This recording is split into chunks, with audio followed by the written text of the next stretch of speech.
And we're back.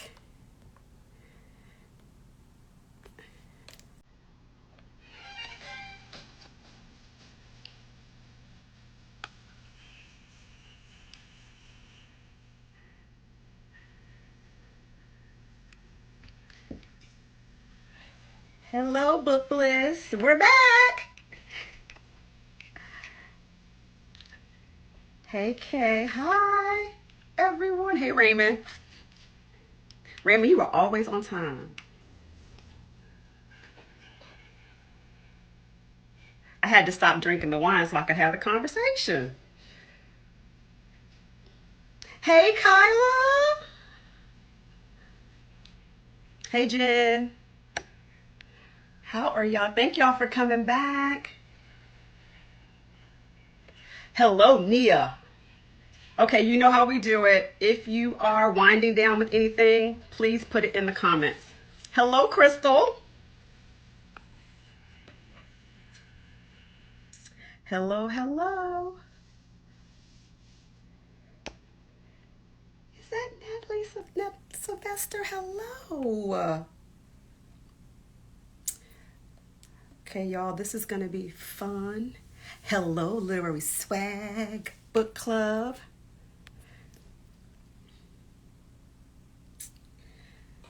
Okay, like I said before, thank you, Jen. As I said before, if you don't have this book, get this book. It is so good. Especially Black women, get this book.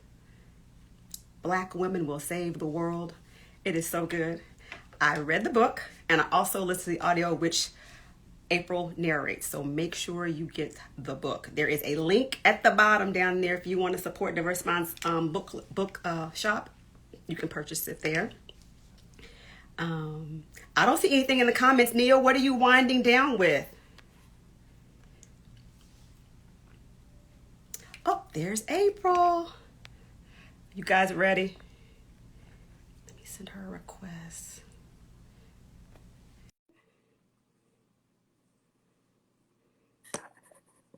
Did I accept it? Yes, accept. There we go. Hello. Oh, how are you, Jasmine? Good. It's Janice. I'm good. How are you? I'm tired. It's a long 24 hours. I'm trying to remember. You know, I was like, you know what? I didn't think about it when we booked the date. I was like, okay, this is the day. This week, I'm like, oh my gosh, this is the day after. So I know you had a very busy day. I hosted the Griots. I was one of the hosts of the Griots election coverage last night. I didn't get home till midnight. Was back at work at about 10 something, 11 something today. 4 o'clock, there was a press conference.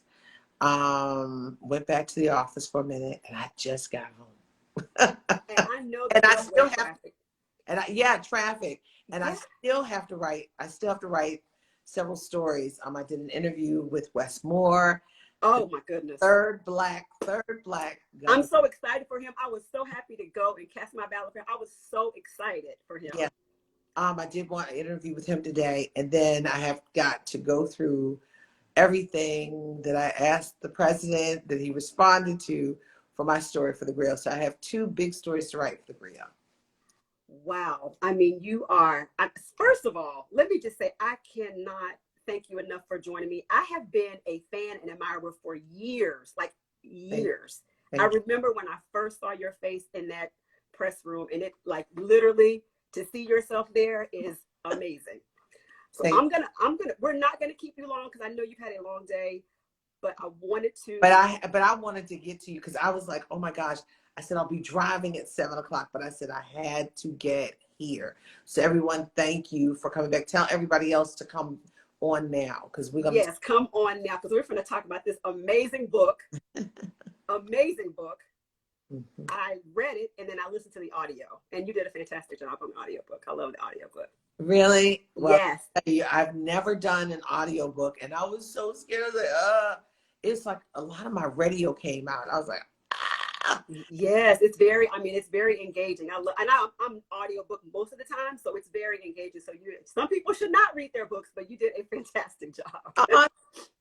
Thank you. Yes. So I'm going to open up and then we're just going to get right to it. So I am Janice Harper. I am the Bookstagrammer behind Spines and Vines and also behind Diverse Spines, a book community on Instagram as well. And I'm beyond honored to have April Wine with us tonight. We are here to talk about this amazing book, Black Women Will Save the World. Look at your tabs. And my bookmarks on my audiobook. This book, it brought me so much joy. And I just want to tell everyone, if you have any comments, put them in the comment box. And for my people who have been here before, this is a wind down. So if you're winding down with anything, put it in the comments. I like to see what people are winding down with. April, I always tell people I'm winding down with, just because after yesterday, in your book, the appropriate rhyme is Black Girl Magic, Red Blend. Oh, you know, someone gave that to me. That's what I'm winding down with tonight, for sure. I can't hear you. We lost your volume.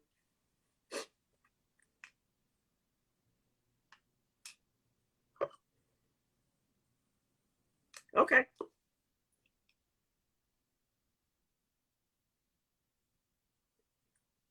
She's coming back. Okay, I see a lot of deltas in there. Ooh, sorrows, but I can't be and drinking wine at the same time. So I see a lot of my sorrows in the comments. Okay, here she is. I think we got her back. Instagram playing games. Come on.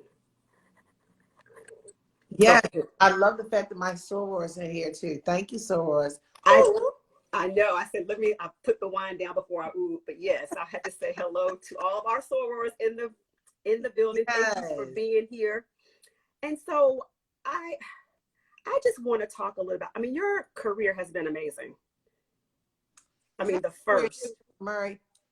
Yes, that's our soror, the personal library. I know. I just saw her name. Look, I'm blind as a bat without my glasses. Yes, Miss Victoria. So you want to talk about my career? I want you to tell us a little bit about you. I mean, I know you're from Baltimore. I know you went to Morgan State. I mean, I want to hear all about, just how you came to the White House correspondent. I mean, that was like, and you were the only one. No, I wasn't the only one. I was the only one asking about Black issues. Yes. That's where I was the only one. I started out at Morgan State. I was a DJ. Okay. Yeah, doing music on the radio between classes on Fridays and on Sunday nights. And after a while, I was like, I'm not that great at telling time and temp. I said I could do a little bit more. So I wound up producing shows on WEAA, and then I wound up going into news. And I've been there ever since. And then whenever I would go in different places around the country working, I would always string and send my reports to places. And I sent it to the company that I used to be with, and my manager at the time, Jerry Lopes, my late manager, Jerry Lopes, he said, we'd like to bring you over, because I was doing a lot of great reporting on Baltimore, real newsy town. And I was doing a lot of great reporting out of the NAACP. They were going through a lot of changes at the time. The NAACP at the time, the headquarters was in Baltimore. And, they were changing their head. It wasn't about if, but when and how. So they loved the fact that I could give them breaking news. Yes. Come on over. And I've been there for 25 years. I cannot believe it. It's amazing. And so let's talk about, 2020. I'm not going to spend that much time on it, but I will say I dropped a couple of tears in this book, reading this book. Oh, did you? I did because in real time, when you're talking about certain things, I was watching it in real time. And I just remember where it took me as a Black woman and how it made me feel for you in that position. But what I want to talk about is what led you to write this book? What led me to write this book is exactly what you're talking about. And those moments when Black women were vilified, myself, Maxine Waters, Congresswoman Frederica Wilson, Valerie Jarrett, Susan Rice, and others, some of those women who were at the polls, there's Black women who testified. Yes. And, once your name is mentioned or you're talked about by a former president, people are coming after me. Mm-hmm. And, this home that I'm sitting in now is the home I ran to because people were watching me. And I think that's the part you were crying about. Yes. Irony is today I had to really remember, and today is an anniversary. There's an anniversary today. The anniversary is the fact that 4 years ago I was told I was told to sit down. Yes. At that press conference the day after the midterm elections where I was trying to ask about voter suppression. Mm-hmm. He responded on the mic, but then I thought he was responding to me. I stood up. He's like, sit down, sit down. 4 years ago. 4 years ago. So it was interesting. Today it was in the dining room, the state dining room of the White House. Then it was in the East Room. I never recall having a press conference in the dining room. Mm. Pretty cool. The state dining room. But nonetheless, there was a lot of pain and trauma with that. But through that pain and trauma, I wanted to chronicle. For history's sake, we can Yes. see what happened and don't repeat it. But most importantly, to take the stain off of the name of Black women. Yes. We do too much and been there too much for too many people. We already have this negative kind of this negative stereotype, this negative saying about us. What do they call us? Angry Black I was women. gonna say angry Black woman. Mm-hmm. Yeah. And someone asked me, this book has nothing to do with anger. It's about uplift, celebration. Someone asked me, why are you so angry? What makes you angry about adultification? So first of all, I'm not playing into that angry Black woman stereotype.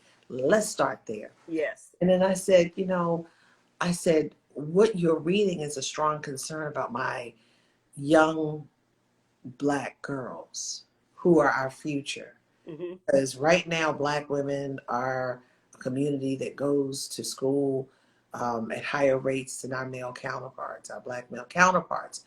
And if we're seeing right now our young Black women being suspended and expelled from school and at the rates that they're being expelled from school, that pipeline does not continue. Right. College.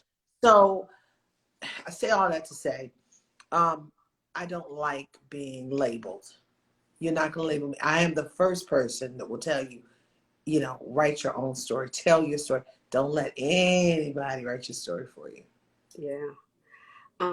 I know you talked about, I know the inspiration for the book, and you said that this is a love letter to, Black women. It's a love letter. It's a serious love letter. It's a love letter to Black women, but most importantly, it's a love letter to the broader society. It's a love letter to America about Black women, the strength of Black women. People say, oh, you're putting a lot of burden on me. I'm not putting anything on you. You've done it every day. And Yes. We don't need anything else heaped on us, but we still go through it. When our kids are not getting educated the way we should, we're in the schoolhouse. Yes. We are in the PTA. We are in the school board meeting. We're at City Hall. We are changing the dynamic. And when Black women serve, studies have found that Black women serve out of love, out of heart, out of service to the community versus our male counterparts who a lot of times go into office or go into service for money, power, ego. Yeah. We're a breed. We are a special breed. We definitely are. The book is broken up in 3 parts. And you say that it's a memoir, reporting, and analysis. We have a section, the power, how we lead and why. Section 2, the price, what we endure, how we overcome, and the promise, what's next for America. Mm-hmm. And so you said, I saw an interview where you said you wanted somebody to capture the moment.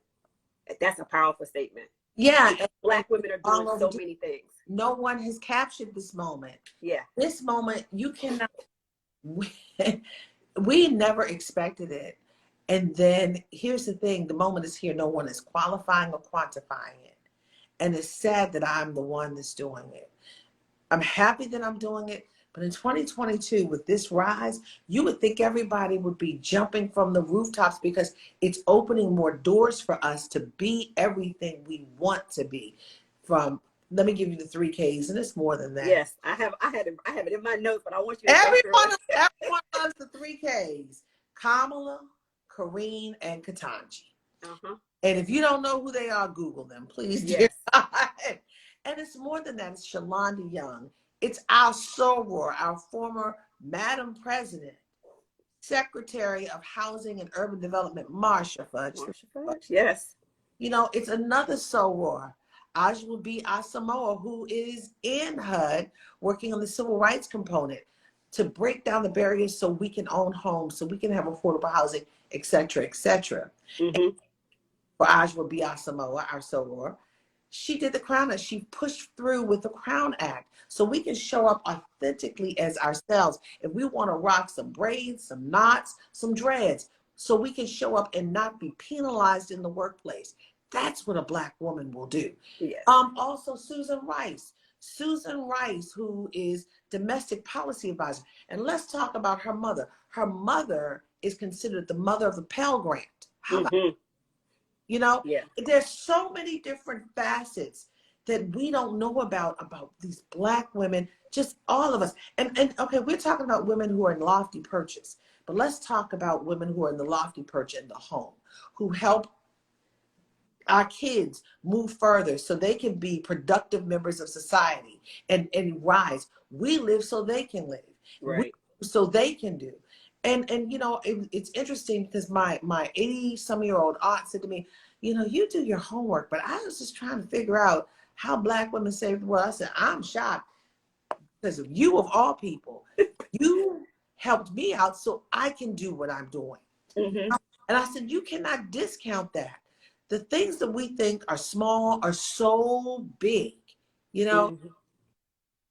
every Black woman has worked to move this ball forward in this country.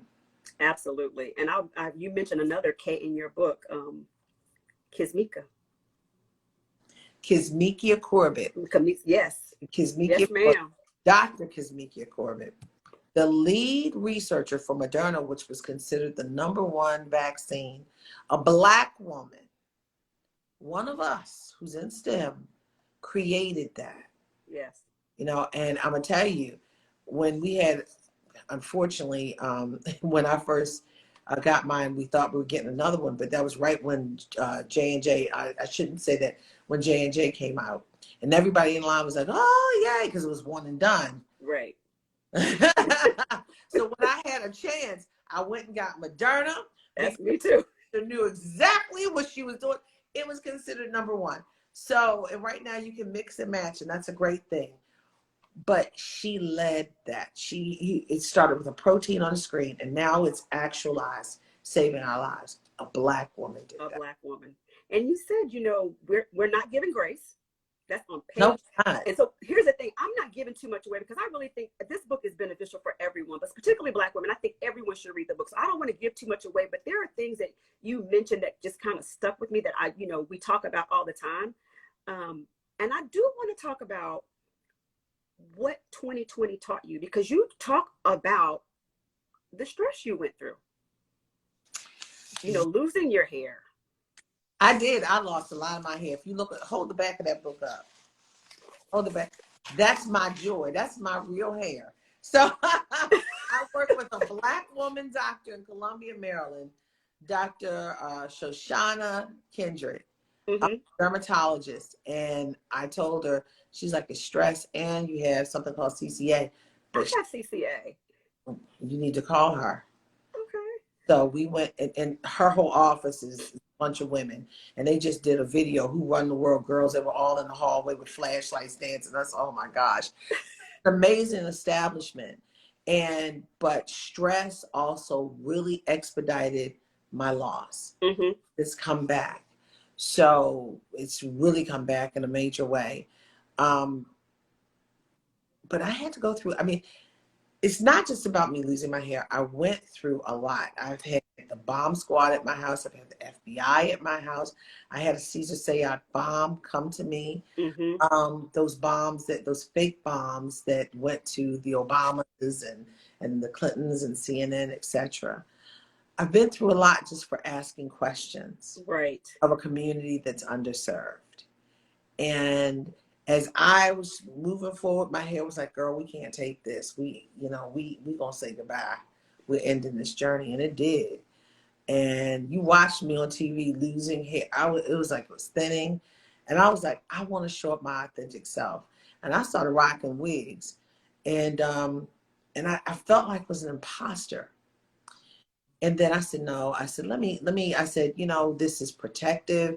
You're going through something. I had to give myself grace. Yes. I Mm-hmm. myself, Absolutely. because let me tell you something, a lot of those people weren't giving me grace, but I had to give myself grace. And I said after that, you know, I was holding on to the wig as a crutch. My hair had grown so much in the protective style. And I had people who were caring for my hair. I had braids underneath, but they weren't tight. I was trying to figure out, that's one thing. No woman wants to lose her hair. Right. No, not at all. And No. I was going through major stress, trying to smile and keep my kids happy while all this was going on. So they wouldn't worry, so they would feel safe constantly. Mm-hmm. My father died wondering what the FBI was saying, about protection for us, And and in the meantime, I'm looking at myself in the mirror, stressing out over that, okay, it was like in trying to work. And I was in shock and I just had to keep going. And now that I'm out of it, we don't know for how long because somebody thinks he's going to run for office again. Right. We don't know how long. Yeah, we don't know how long. But at this point, I'm in a different space. I can show up to you today, rocking another wig, Mm-hmm. but feeling okay with it because I know what's underneath. I know what's underneath here, and I know what's underneath here. Right. Yeah. I am sitting here as someone who's had to look at myself in the mirror in so many different ways. I'm now in therapy. I have a standing appointment 8:15 every morning because that residue, as I stood, I kept going. There's a residue to it. Mm-hmm. And I've got one of the greatest counselors, and she's helped me parse out things and understand. And I am in the best space I have ever been in. That's And good to hear. what you see on that back cover is Black Girl Joy. Yes. Yeah. It's definitely joy. Yeah. I mean, Yeah. people are like, you don't see April smile like that. I'm like, hey. It's good. I mean, it's just good to hear because listening to the story, you have been steadfast for many years, and then the tides turn. You talk about like everything you went through, the microaggressions, just being what Black women go through like every day. And so many, let me tell you, I've had more Black women come to me crying from the last book because they saw me, and they said, oh, I go through microaggressions at work. And that hashtag Black women at work came up. Yes. When that came up, I didn't even know it came up because I was dealing in my own space and didn't know that I had that support until it was pointed out to me that night. Mm-hmm. And, and then with this book, women are like, oh my God, there's a connection.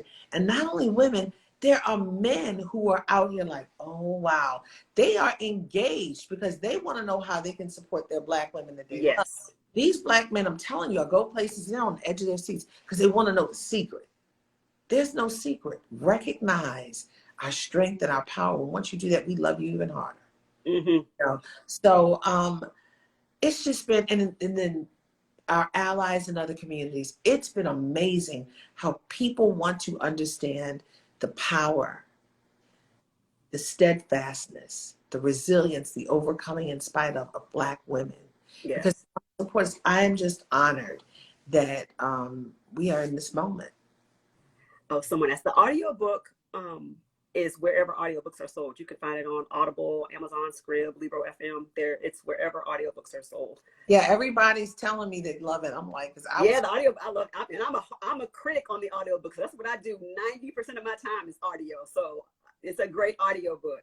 Thank you. You said, hold on, let me find my notes. Radio voice coming back. Yes, it's definitely back. You talked about occupying space Yeah. and then also occupying space and then being invisible. Because a lot of women, Black women particularly, we feel invisible. We're not listened to. We're not heard. We're discounted. Right. And this book makes you feel seen. Yes. Because that was my hope. Because sometimes we hold it in and we don't tell the other person, or our girls, or our mothers, our cousins, our sisters, our best friends, what we're really going through. Sometimes we hold it in. And I have had more people thank you and weeping because there's somebody who feels like me. Mm-hmm. And we should not be holding it in. We should be able to commune to one another, because let me tell you something.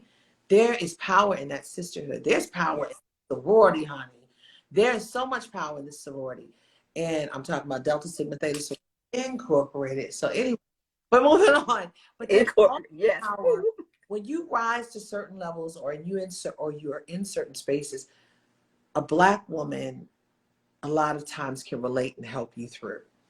And I think about the stories about Keisha Lance Bottoms, Muriel Bowser, Mayor Cantrell, Lori Lightfoot, and some other Black mayors. How many Black women mayors are there in the nation? And they don't all, everybody doesn't occupy that space. But when you occupy that space with others of like mind who are like you, and you going through a test, and then that sister said, come on, let's get on this call. Let's all talk, because we went through this, and let's tell you how to get out of it. That part right there is amazing. So, and there are so many other different stories about sisterhood and how people navigate through the microaggressions and the macroaggressions. And it's been amazing to watch the connection Mm-hmm. of women say, wow, I've been through that. Oh wow, this sounds just like my situation, but it's just a different face, same situation, but wow, this is how they do it, and this is how they're navigating through it. This might help me. But when we are together, we feel seen and heard. We do. And that's why sisterhood is important, because we can touch and agree. We can. Feel seen with each other. And I can say, look, I've been going through this. Like today, I said, look, I'm tired. You said, girl, I know. I do. Yeah. And I do. but other people are, okay, well, let's dig into this book. It's a dismissal of my moment. Yes. Right. And we are dismissed so many times because we are expected to keep going. We They look Yeah, at that us, part. Yes. they We are look expected to keep going. as workhorses, as not having any feeling or hurting at all, because we carry so much and done it so skillfully and so well, when others would break at the very look at even one issue that you're dealing with throughout the course of the day. Yes. You I have to bring this up because you said sisterhood is our superpower, which it is, because you could pass a Black woman and they'll say, oh, I love your lip color, and you just feel affirmed just because they spoke to you or they gave you a compliment, right? But I want to know, because you talk about allyship, and I'm on the fence as to what does that really mean, especially after yesterday in Georgia. Everybody's not your friend, Absolutely not. but there are people who want to be, and there are people who want to learn and understand. And what you do with allyship, I welcome it, because that's the only way that this ugly dynamic that's here in this nation changes. Mm-hmm. So if you say, what can I do? Okay, well, what can you do? What do you do well? What are you an expert in? Oh, I'm a math teacher. Do you tutor? Do you work? Hey, I got a group of people that need you over here. It's a group of kids from distressed communities. That's the kind of allyship. Don't, it's easy to throw money. It's Absolutely. it's Right. easy to throw money, but let's figure out how to really work towards bringing children up, bringing people up. That's my thing. Allyship, yeah, it can be throwing money. If that's all you can do that. But just know, when you do that, you stand with the community. Don't just throw it. Stand with them. When we say, let's condemn this, condemn it with us. Right. Don't just, I'm throwing money, so I gave, I'm an ally. No, it's the mind, it's the heart, it's the action, it's the mouth. Yeah. It's the full embodiment of allyship. It's everything, right? And you talk about, just how when Black women, you know, get behind something, we bring everybody along. Mm. We're fighting for every Everybody, everyone. the community. Yes, we are. I want to talk about, and we're going to let you go because I know it's been a long day, but your mom, very influential. Your mother, I mean, you talk a lot about her in the book, and then your daughters. Like, what do you want them to take away? Because they have to be so proud. You know? One, it's so interesting today with all the crazy. My oldest has been going through it. She's in college in DC, and she's been going through it. She had some kind of virus because college kids don't take care of themselves. Right. And she says, and it wasn't COVID. If I was home, my mother take care of me. I said, baby, you got to learn to take care of yourself. So I got her to the doctor, got her, everything she needed. She got well. Now they have a flu outbreak at school. She got the flu. I said, Lord have mercy. So I'm working with her. And I said, I want to put my eyes on you. So she came to my office. I ordered some food, and we sat in the office until it was time for me to go to the press conference. And I just wanted to see her, put my eyes on, Right. Mommy loves you. Well, you did that. I've been sick for like 7 days with bronchitis. They thought I had RSV. You know what I did? I packed my stuff and went to my mama's house because I wanted just to be at her. That's what I'm saying. And that's what my Yes. mother used to do to me. No one will love you like your mama. No one. And my youngest just came down here. I'm just getting home from work. She saw me. She had the biggest smile. She's like, hi. And I just blew a kiss at her. But, I carry through what my mother did for me. Mm-hmm. If it weren't for my mother, I would not be who I am today. She nurtured me. She exposed me to so much. She told me about the pitfalls. She told me about, how to keep going, to rise. She told me how to be a mother. She was my best friend. She still is. Her word is so constant. She's been gone 15 years. Yeah. Still miss her. Mm-hmm. But this is, her as well, because she was one of those women. She got her college degree when I was in high school. She went back to school. And before she died, she was getting her master's in gerontology. And yeah, she was a superwoman. And so, two more questions. What do you want people to take away from the book? I want people to take away that women are amazing. Black women in particular Mm-hmm. are amazing. We have a different plight. We are dismissed. We are discredited. We are erased. And you wonder why we have imposter syndrome when we show up at the table, right? Right. We are not seen. But I want you to take away that you are seen here. I want women to understand that you're not alone. But I also want you to understand that it's okay to take a beat and walk away from the fight, because it's going to always be there. But in order for you to keep lifting and moving and saving the world like you do every day, and the little pieces as well as the big pieces, you got to take a beat. Even if you're sitting in that soaker tub with a glass of your favorite mocktail, Mm-hmm. mocktail, your juice, your Yes. juices, and just soaking and just breathing through it, or making things, candles, whatever you do, to take a beat so you can come back and do it again tomorrow and the next day and the next day. I want women to take away that you are appreciated. We see you. And know that we're marking the moment for you. Because if we don't mark the moment, we'll lose the momentum. And that's something we don't want to do. I want to see Black women in particular, live out their dreams and live out the fullness of their life versus feeling like they're alone, not seen, and they're going through imposter syndrome. Because in the book, as you read, there's someone who's quite a large name, a very Yes.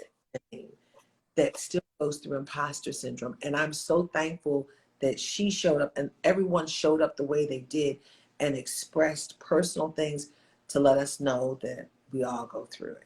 I love that part that you had Black women, sharing their stories. Yeah. And Yeah. that's right. It's not just me talking. Well, I heard this. No, I've got receipts. Yes, they are sharing their stories. So what's next? A book, another book? I mean, I know we're trying to secure voting rights. You talk about all of this in this book. I mean, so Yes. yes, I mean, we have work to do. Yeah, Black women leading on voting rights. And it's an everybody issue, but Mm-hmm. we always lead in something. What's next? Well, in the first 2 weeks, we sold over 17,000 copies of the book. Oh, congratulations. Yeah. And we are in the second printing, which is so exciting. Yeah, That is amazing. I'm not even a month in and they're in the second printing. How about that?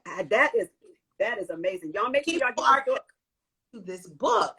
And so, and they're buying it, like they're reading it. Oh my God, I gotta, like you said, get the audiobook. Oh my God, I gotta get this for gifts for people. Oh, I'm definitely doing gifts. I mean, look at it. Look how beautiful it Let is. me tell you something. That's a poster. This And is beautiful. I thank you. And it's Jeff Manning from Philadelphia. As a young man from Philly, I love me some Jeff Manning. They've already offered me another book, and I'm like, I need a break. Oh, I'm good supposed. things. Did you always have this title in mind? We work through it. Okay. We work through it. You can have something in mind, and it's like totally turned around, but we agree, and it's good. I don't really fight unless it's something. I've never really had to really fight for anything with a book publishing house, but I've got, you know, we're gonna figure out what the next book is gonna be. I want to do some other stuff with this book. I'm getting married next year. Congratulations. Thank you. And that's one of the reasons why I need a beat.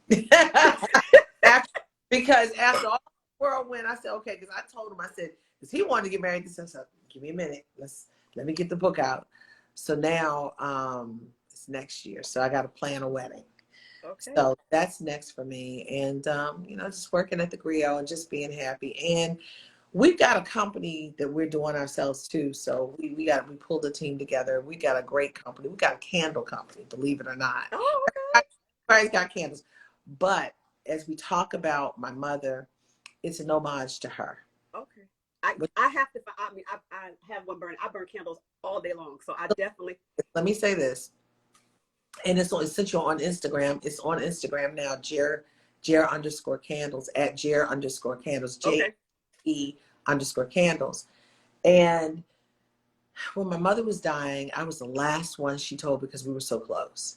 But I was always there with her. If I could have willed her to live, she would be here. But during that time, she had leukemia. She had AML. Mm. And the doctors told her, the oncologist said, look, you cannot barbecue anymore with charcoal. You cannot have a fireplace. And she said, they said, you definitely cannot use paraffin candles anymore. And she was so upset because she burned candles all the time. Mm-hmm. And the candles that they told us to get were soy. 15 years ago, we couldn't find soy. Right. And I was pregnant with my youngest daughter at the time. Her name was Grace. I really couldn't grieve, but I think the grieving is still coming through.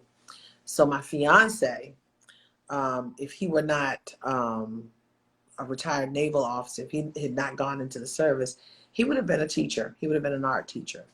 So one day I told him, I said, hey, you know, I want to, check out some candles and see what's what. He said, I make candles. I said, don't you ever tell a woman you make candles. Do you? And so he taught me, and I was like, and I said, well, wait a minute. So I started going in. We created a lab down in our house. I started creating fragrances. Oh, wow. Yes. And then, so now we have a whole team, and we didn't even go, we were doing it as a hobby, just, as an homage to my mother.